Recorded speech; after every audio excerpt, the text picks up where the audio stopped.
So what we want to do is talk about Jupiter and Saturn, the gas giants of the solar system, or as they're, really should be called liquid giants. We'll talk about why, but they're typically called the gas giants. And the very first spacecraft to visit them, Pioneer 10, gave us our first up-close view. Okay, so Jupiter, a gas world, it's got stripes on it. We'll talk about where they come from later, and a giant storm. The giant storm is often called the Great Red Spot, though it normally is not really all that red. And historically, in the times past, it has been very. The stripes are easy to see, often with small telescopes. And so even with department store type telescopes that you buy, you can sometimes see the stripes on Jupiter. The stripes are called belts, and the dark stripes are belts, and the bright regions are zones. Sometimes the belts are sometimes called bands, but the belts and bands terms used interchangeably, and the zones. Zones are definitely the brighter regions. Bunch of spacecraft have been to Jupiter because, as I said in the previous lectures, in order to get to the outer solar system, you have to go past Jupiter. We don't generally have a spacecraft big enough to send or a rocket big enough to send a spacecraft all the way out to Saturn or beyond, and so we send it to Jupiter and let Jupiter's gravity slingshot it onwards. So here's a list of all the spacecraft that have been out there, with the exception of the Juno spacecraft, which I'll talk about in a little bit. But these are all the spacecraft that have been out there, and you can see there's really not been that many. Yeah, it's a big list, but the big list is only so far. Okay. Juno mission is the most recent one, launched in 2011, arrived in 2016, and it's still operational. So it's still collecting data there around Jupiter, and so it is the most recent one. The Pioneers and the Voyagers to the outer solar system flew past Jupiter, and they were only flyby missions. They weren't designed to go into orbit, so they just went towards Jupiter. It's very difficult to come in slow enough to go into orbit around Jupiter, so they just flew past and kept going. The Ulysses spacecraft flew by Jupiter and let Jupiter's gravity toss it into orbit around the Sun. New Horizons flew by Jupiter, let Jupiter's gravity toss it onwards to Pluto and beyond. And then the Cassini spacecraft flew by Jupiter, let Jupiter's gravity toss it onwards towards Saturn. Only 2 spacecraft have been designed to orbit Jupiter. The first one was Galileo, and it was planned as far back as the 1970s and was scheduled to be launched in 1986 out of the Space Shuttle. And so the problem was that the Space Shuttle Challenger exploded on launch. And so once that happened, they realized that putting a big rocket into the payload bay of the Space Shuttle is really a bad idea. And so they decided to use a much smaller booster rocket. It was designed to be launched from the Space Shuttle. It was not designed to be launched on the top of an unmanned rocket.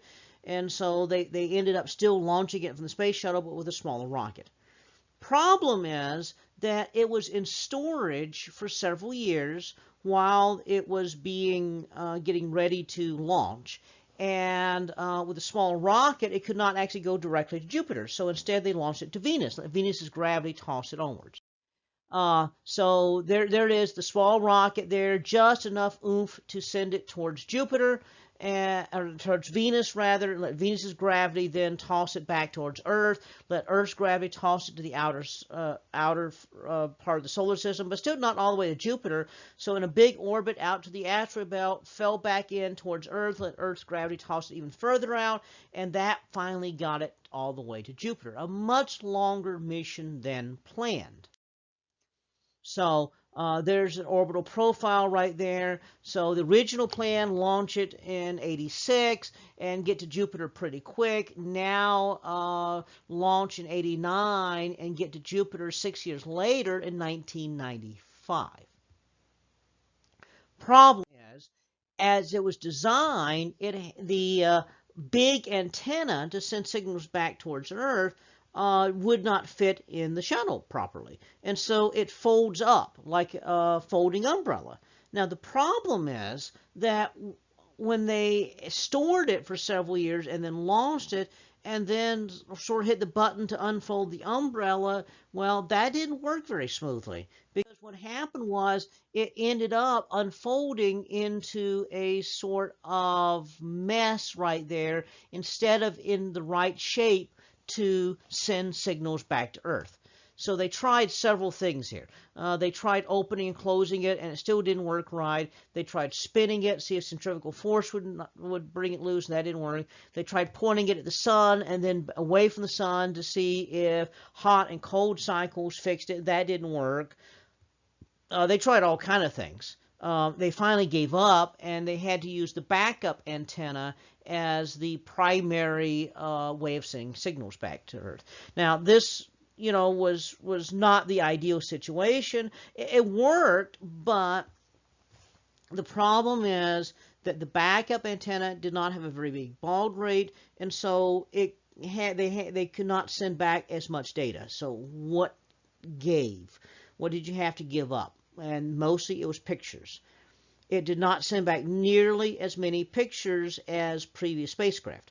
Sent back other data, radiometric data, environment data, radiation data, spectral data, things of that sort, but fewer of the pretty pictures that go into magazines, on TV, and so forth. And certainly the pictures that didn't come back very often, so just once in a while a picture came back. And so it never got much press attention, even though it was actually doing some really good work.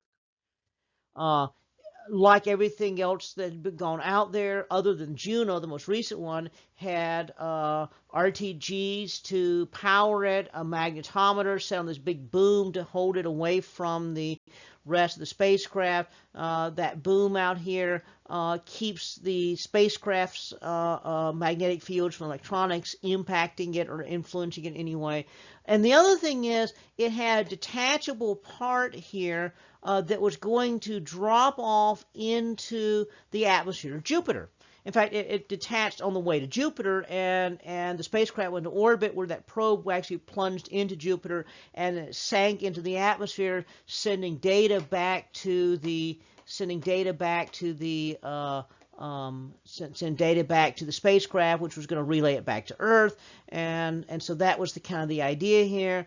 The very first probe into the atmosphere of any of the outer worlds.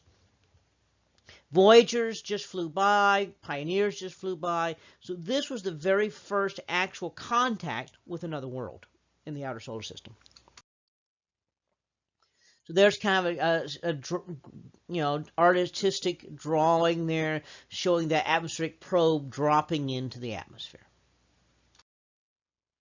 The idea was it was going to fall through the atmosphere, sending back data. It was never designed to make it all the way into the planet, because the atmosphere gets thicker and thicker as you go, and once you get deep enough, it's going to crush the probe. And so they knew that, so they just wanted to go as far as they could to measure what was happening. As I said, the most recent mission to Jupiter, Juno spacecraft, the primary objective was to fill out some of the stuff that we didn't know before.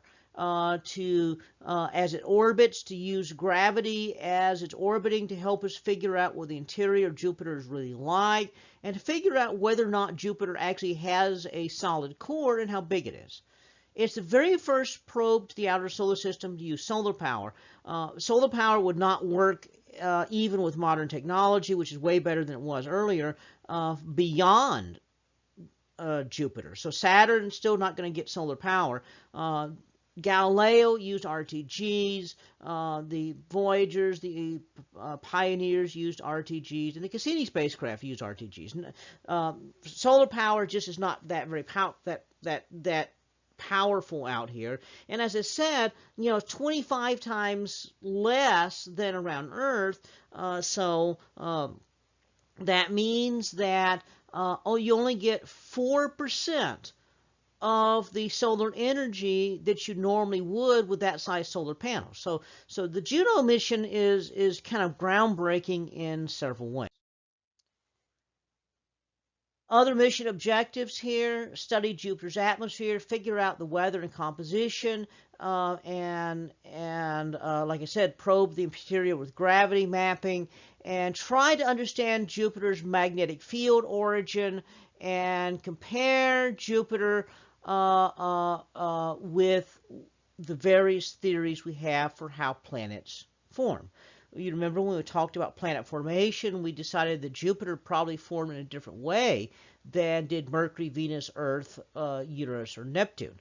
Saturn, the jury's still out exactly whether Saturn formed like Jupiter or formed like the other worlds.